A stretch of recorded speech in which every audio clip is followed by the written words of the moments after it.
Well, good morning, friends. Mark Holmes here, of course, with my buddy Cowboy Joe Boo, as well as Joe Bear in the house. And as always, I want to say thank you all for watching, commenting, subscribing, and being part of the Joe Boo Sports Report. Without you guys, as well as you ladies, you know that this literally does not work. So let's get open for business here and let's wake up the football gods here on this hump day. And I hope your hump day goes really good. I hope that you get over the hump, get the hump, whatever. Just deal with the hump. Woo!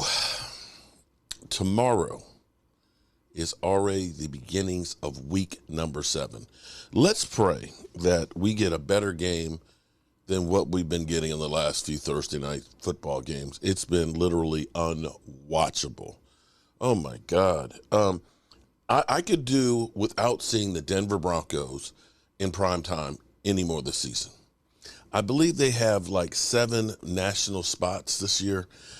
They need to do a mercy killing on those games because it's just bad. I don't know what the ratings are for Amazon Prime. You look and see, you've got all the bells and the whistles and how, you know, the nice, the picture on it's really good. They've got all the commentators and stuff, but it's like lipstick on a pig. It's still an ugly ass game that's a snooze fest. If it wasn't for doing our live streams during the games, I would probably sleep by the first quarter. So let's hope that we have a better game here, week 7. Today, the hump day, is actually the first day of practice. That's right. We talking about practice here. Not the game. Not the game that we love. We talking about practice. The Dallas Cowboys get back on the practice field with Dak Prescott in the mix. Now, I'm going to say that there's been some funny things that are going on here. Yesterday, YouTube had some issues, so it ended up being that you couldn't upload, or you literally got back home from working down the country. And when I got here at like 6:30, I did a video. It didn't finish rendering till like midnight. So I don't know how many people actually saw it. I don't even know when my fireside chat went off. But I don't know if you've noticed that there's been some strange things that have happened to the Cowboys that are the difference. It's almost like an alternate universe. I swear we're in an alternate universe.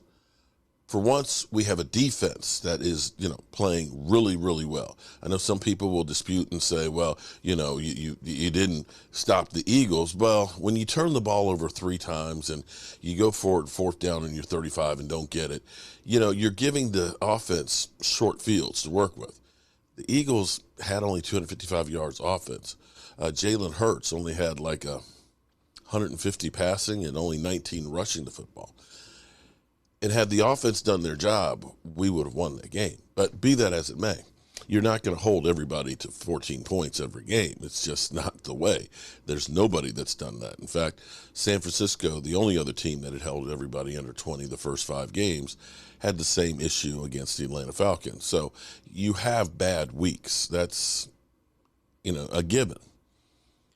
But to look at our defense, where we are here in 2022 versus where we were in 2020, where we were 32nd, this has been a major turnaround. And that's different than usual.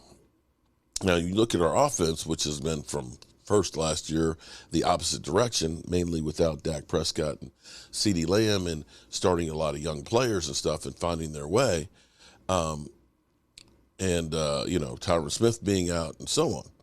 But here's the thing that's crazy, because typically when we lose Tyron Smith, we've seen against Atlanta where we gave up 8 sacks.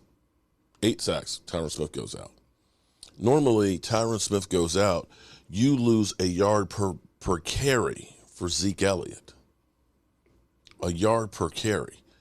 Your numbers always go down. But here it is, we've been without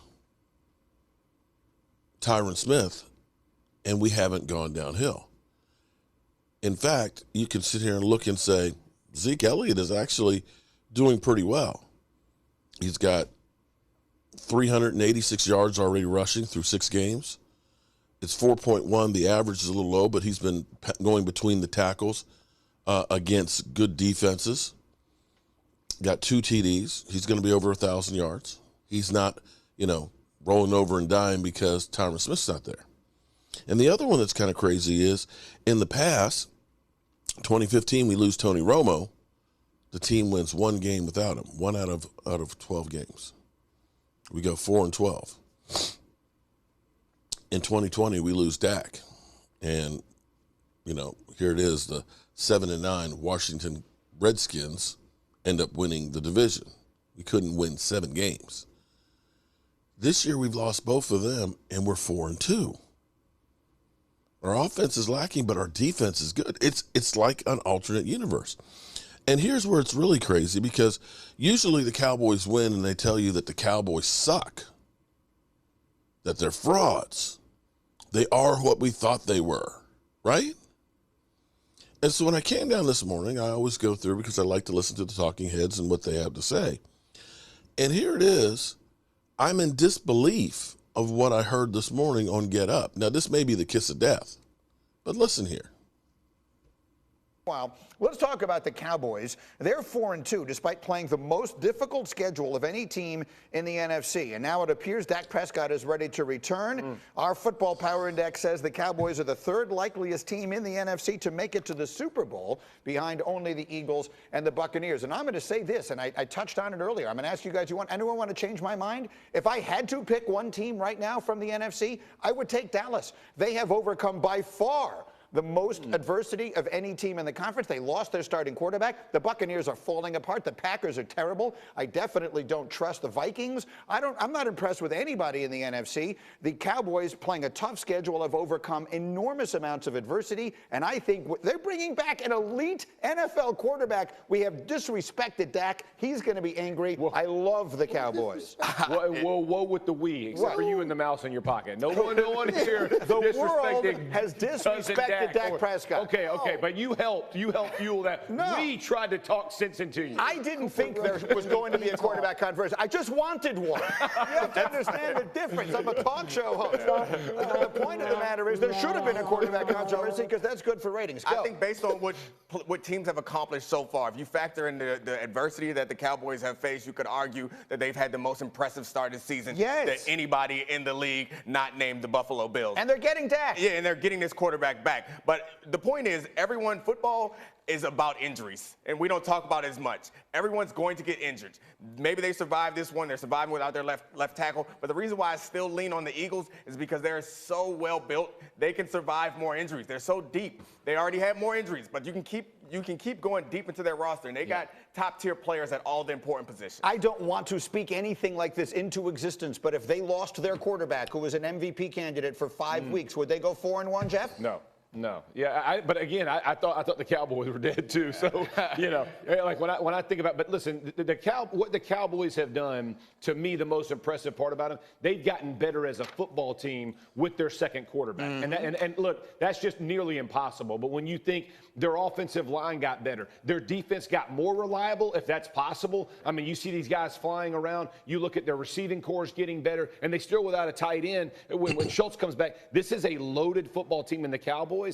You have to be very impressed with what they've been able to pull Jump in here, Graz. I just don't understand the Gardner-Minshew hate. Like, I mean, if the Eagles lost their starting quarterback, they have a guy that's played in the league. Yeah. Like, they could do it. I would still pick the Eagles. I do think they're same as I thought before the season. I think their roster is deeper.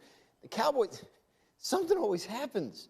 Right? I mean, you're talking about 26 But something years. already happened. That's my point. That something has happened. I know Stephen A. is going to tell you something else terrible will happen. Dak Prescott was 2 years old the last time the Cowboys were in the NFC Championship game. I hear that, and I think means they're due. Mark, There you give go. me a final thought. He knows. It's the Eagles, man. It's the Eagles. They the better team, G. I want to jump on the boat so bad. I want to be on it.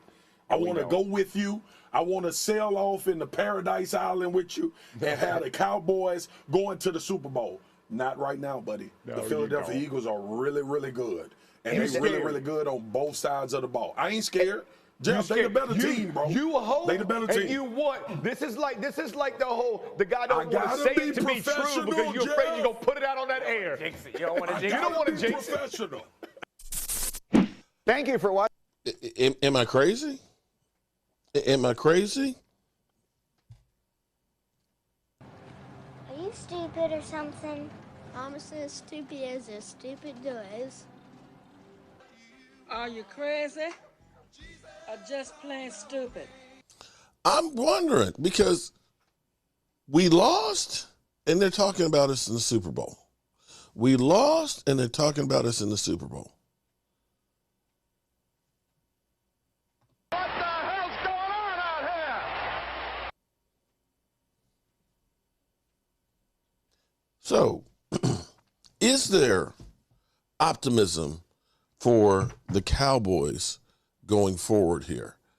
Let's look at the schedule, okay? The Eagles have a really favorable schedule too, although theirs gets slightly harder than what they've had. The Eagles' probably toughest games are going to be in their division, same as us. Now, we've got the Lions left, okay? We got the Lions this Sunday at 1 o'clock. Everybody's playing at 1 o'clock, mind you, so it's going to be busy, busy, busy here at Jobu Sports as we cover the Eagles, the Lions, and the Cowboys. I'm sorry, the Eagles, the Giants, Washington, and the Cowboys. Then we have the Bears. We have the bye week and a game against the Packers. The Packers, you know, Aaron Rodgers has always been the Cowboy killer, but they are hurting without their wide receivers. They're not the same team, and you have a bye week. Now, typically the Cowboys, after a bye week, at least under Jason Garrett, weren't very good. We'll see if Mike McCarthy can effect some revenge on Aaron frickin' Rodgers. And I actually have an interesting take on Aaron Rodgers versus Mike McCarthy. Let's say, because we've always heard Mike McCarthy is ass as a coach. He had Aaron Rodgers for all those years, and he only won one Super Bowl. Aaron Rodgers has been without Mike McCarthy for, 4 years now? He's been MVP, but he hasn't won that Super Bowl. Hypothetically, if the Cowboys with Mike McCarthy as a coach, and I'm not putting it out there, I'm just putting this out there as a conversation piece.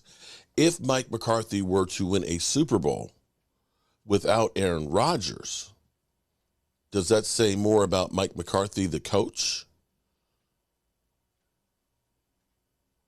or Aaron Rodgers?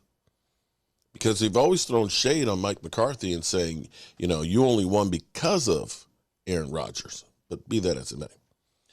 We have the Vikings, which right now, they've got a better record than us. Right now, the Vikings' only loss is to the Eagles. That's going to be one of the tougher games, followed up by the New York Giants on Thanksgiving. We usually play well at home on Thanksgiving. The Giants have been resurgent. Their offense is still, it's all Barkley. The Colts, who you thought would have been tougher, you know, they're with Matty Ice, who's thawed out. We have the Texans in early December. Then we have the Jags. And we finish it up with the Eagles. And then a Thursday night game versus the Titans. And then the Commanders. Clearly, when you start thinking about us playing Tampa Bay, the Bengals, the Giants, the Commanders, the Rams, and the Eagles to start the season, we did have the toughest schedule in the NFC. Is there room for optimism going forward? The fact that we are still in it without our quarterback, to me, says a lot. And now I think that as the offensive line has gotten better with more time together, I'm still worried about left guard. And this is a question that I'm wondering is, if Tyron Smith, you know, we said like 10 weeks. Well, we're coming on 7 weeks now. If Tyron Smith is back fully healthy, do we insert Tyron Smith back at tackle and move Tyler Smith back to guard? Because right now, left guard is our weakest link. I'll go into that more later on, but that is a thought where you look at that and say, now all of a sudden the offensive line is really good. We know Tyron Smith is already beginning to work out with the bands and things and could be added to it. Dalton Schultz is one that I actually look at and I say, maybe this week and next week and the bye week, you rest Dalton Schultz, get more experience with your young tight ends, and let him get healthier to go for the stretch run down the season. You got to look at this and play the long game. So we'll see what the Cowboys do. Of course, today's first day in practice. We'll get notes from the, talking heads, the Mike Fishers, the John Machadas, and things like that, of what they got from practice today, and of course, the news conference in the afternoon, and try and see, see where we are. You know how we roll. Our coach here, and as always, I want to thank you all for watching, commenting, subscribing, and being part of the Joe Sports Report.